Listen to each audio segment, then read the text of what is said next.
नमस्कार.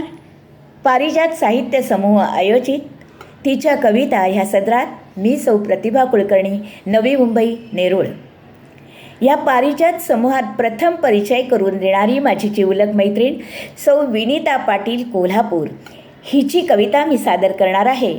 शीर्षक मधुर गाथा. महाराष्ट्राची पावनभूमी इथे नांदते मुक्त मराठी. पहा वाहते अंतरातुनी अभिजातही माय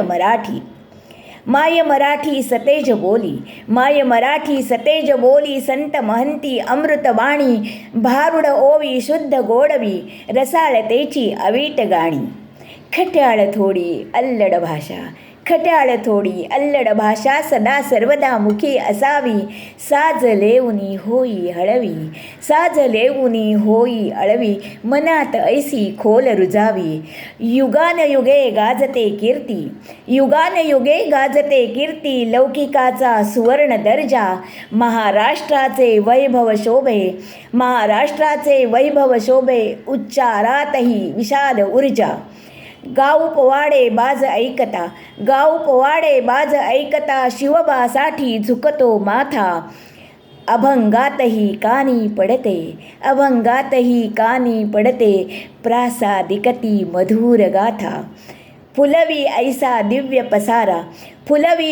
दिव्य पसारा माय मराठी कलेत गाजे. सृजनशील फुलाप्रमाणे शब्द रुपेरी मनात ताजे. स्फुरते माझ्या मनात आशा नित्य दर्पणी सोज्वळ भाषा. भवितव्याच्या उंबरठ्याची पहा लावते ही अभिलाषा. धन्यवाद.